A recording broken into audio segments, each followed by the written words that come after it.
ನಾವು ಬೆಳಗಾವಿ ಜಿಲ್ಲೆ ಮೂಡಲಗಿ ತಾಲೂಕು ಯಾದವಾಡ ಗ್ರಾಮ ಜೆ.ಎನ್.ಎಸ್ ಶಾಲೆಯಿಂದ ಬಂದಿದ್ದೇವೆ. ನಮ್ಮ ಪ್ರಯೋಗದ ಹೆಸರು ವಿದ್ಯುತ್ ಆಘಾತವನ್ನು ತಡೆಗಟ್ಟುವುದು.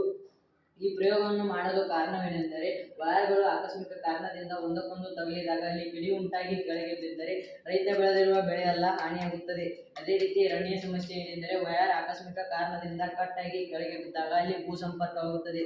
ಭೂಸಂಪರ್ಕವಾದ ಸಮಯದಲ್ಲಿ ಅಲ್ಲಿ ಅಡ್ಡಾಡುತ್ತಿರುವ ಜನರು ಮತ್ತು ಪ್ರಾಣಿಗಳಿಗೆ ಸಾವಿಗೆ ಒಳಗಾಗುತ್ತಾರೆ.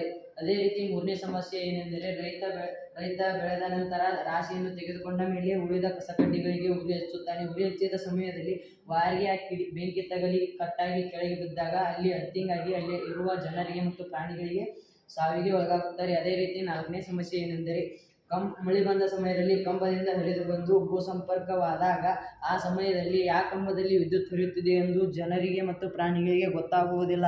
ಈ 4 ಸಮಸ್ಯೆಗಳನ್ನು ಇಟ್ಟುಕೊಂಡು ಈ ಪ್ರಯೋಗವನ್ನು ಮಾಡಲು ಮುಂದಾದೆವು. ಈ ಪ್ರಯೋಗವನ್ನು ಮಾಡಲು ಬಳಸಿಕೊಂಡಿರುವ ವಸ್ತುಗಳು 2 ಬ್ಯಾಟರಿ ಕಂಬಗಳು ಮತ್ತು ವೈರ್ಗಳು, ಪೀಸ್ ತಂತಿಗಳು ಮತ್ತು 3 ಬಲ್ಬ್ ಹೋಲ್ಡರ್ ಮತ್ತು ರಿಲೇ ಮಾಡೆಲ್ ಮತ್ತು ಚಾರ್ಜರ್ ಅನ್ನು ಬಳಸಿಕೊಂಡು ಮಾಡಿದ್ದೆವು. ಈ ಪ್ರಯೋಗ ಯಾವ ರೀತಿ ಕೆಲಸ ಮಾಡುತ್ತದೆ ಎಂದು ನೋಡೋಣ ಬನ್ನಿ. ಮೊದಲನೆಯ ಸಮಸ್ಯೆ ಯಾವ ರೀತಿ ಪರಿಹರಿಸಬಹುದು ಎಂದು ನೋಡಿ. ವೈರ್ಗಳು ಆಕಸ್ಮಿಕ ಕಾರಣದಿಂದ ಒಂದಕ್ಕೊಂದು ತಗುಲಿದಾಗ ಇಲ್ಲಿ ಕಿಡಿ ಉಂಟಾಗುವುದಿಲ್ಲ, ಅದರ ಬದಲಾಗಿ ಲೈನ್ ಟ್ರಿಪ್ ಆಗುತ್ತದೆ. ಅದೇ ರೀತಿ ಎರಡನೆಯ ಸಮಸ್ಯೆ ಏನೆಂದರೆ, ವೈರ್ ಕಟ್ಟಾಗಿ ಕೆಳಗೆ ಬಿದ್ದಾಗ ಅಲ್ಲಿ ಅರ್ಥಿಂಗ್ ಆಗುತ್ತದೆ. ಆದರೆ ನಮ್ಮ ಪ್ರಯೋಗದಿಂದ ಅದನ್ನು ಯಾವ ರೀತಿ ತಪ್ಪಿಸಬಹುದು ಎಂದು ನೋಡಿ. ಈ ರೀತಿ ವೈರ್ ಆ ಸಮಯದಲ್ಲಿ ಅಲ್ಲಿ ಅಡ್ಡಾಡುತ್ತಿರುವ ಜನರಿಗೆ ಯಾವುದೇ ರೀತಿ ತೊಂದರೆ ಆಗುವುದಿಲ್ಲ. ಅದೇ ರೀತಿ ಮೂರನೇ ಸಮಸ್ಯೆಯನ್ನು ಯಾವ ರೀತಿ ಪರಿಹಾರ ಕಂಡುಕೊಳ್ಳಬಹುದು ಎಂಬುದನ್ನು ನೋಡಿ.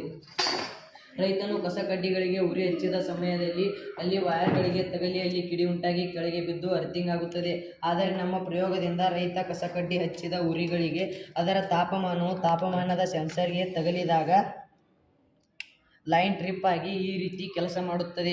ಆನಂತರ ತಾಪಮಾನ ಕಡಿಮೆ ಆದ ತಕ್ಷಣ ತಾನೇ ಹತ್ತುತ್ತದೆ. ಅದೇ ರೀತಿ ನಾಲ್ಕನೇ ಸಮಸ್ಯೆ ಏನೆಂದರೆ, ಯಾವ ಕಂಬದಲ್ಲಿ ವಿದ್ಯುತ್ ಹರಿಯುತ್ತಿರುವುದು ಎಂಬುದು ಗೊತ್ತಾಗುವುದಿಲ್ಲ. ಅದನ್ನು ನಮ್ಮ ಪ್ರಯೋಗದಿಂದ ಯಾವ ರೀತಿ ಪರಿಹಾರ ಕಂಡುಕೊಳ್ಳಬಹುದು ಎಂಬುದನ್ನು ನೋಡಿ.